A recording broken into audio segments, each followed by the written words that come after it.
today's development diary of Victoria 2 House Divided, I will talk about the revolution. The revolution will come one day, and one day we will all be... Oh well, that was a wrong one. Well, the revolution in Victoria 2 had some drawbacks and some advantages. It was clear to see when something went really bad, but you had some trouble seeing why it was turning bad without going into a lot of details and submenus and analyzing data on yourself or by yourself. So there was one thing I really didn't like, because it was kind of clunky. You had like either the rebels were irrelevant or they were in a big uprising. There was no real thing in the middle. There was no real thing that these rebel factions did unless they did a military uprising.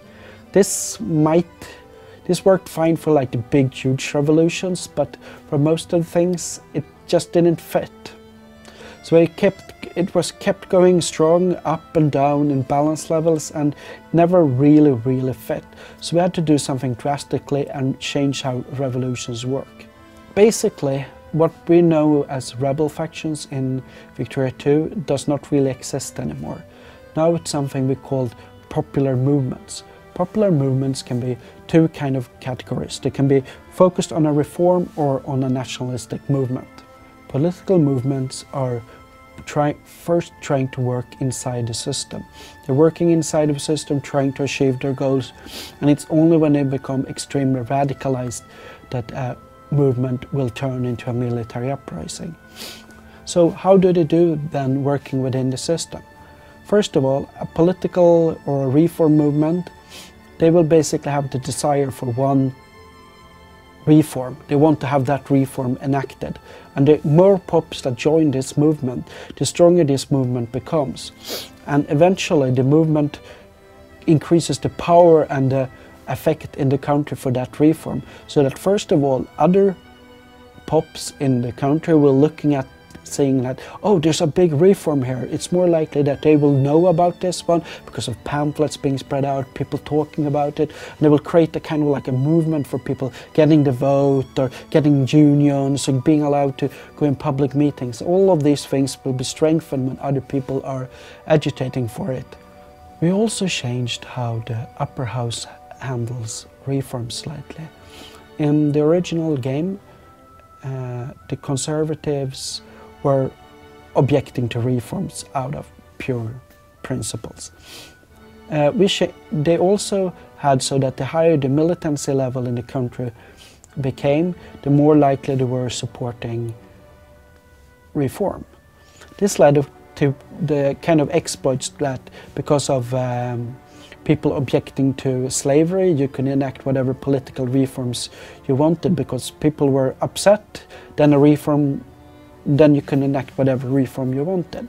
So what we've done instead is that when a country has a big movement for a certain reform, then that reform alone will be what the Conservatives will allow to be enacted. They will not be concerned about any other political reforms or social reforms or so.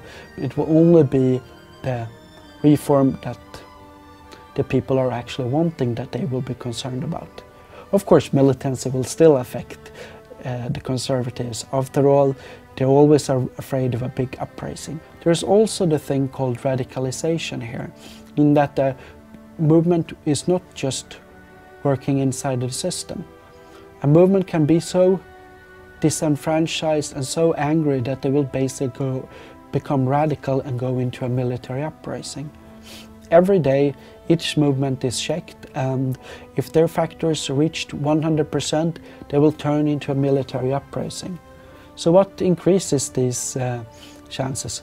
Repeated suppression of the movement, there's different cultural abilities, naturalism, various technologies that increase types of movements, radicalization, and all those nice little things. Of course, the more political reforms you have enacted in a country, the less likely people are to become radicalized. So this means a functioning democracy like Britain has far less likelihood of radicalization unless there is a strong nationalist movement somewhere, while a country that autocratic, repressive Russia has more likelihood of getting a real big, let's say a communist revolution, like it happened historically. So what do you do with the popular movement? Well, first of all, you can always try to suppress it. You can use suppression points, and various movements have different costs on how they can be suppressed. You gain suppression points from technological abilities, or from the amount of bureaucrats you have, or for how you handle press meetings and how you handle press rights and public meetings. That's the correct one, not the other one. These points can be used for suppressing the movements, which will reduce their desire for the reform dramatically, or their desire for independence dramatically. But the movement gains a history of being suppressed, and when they grow again, they are more likely to become radicalized.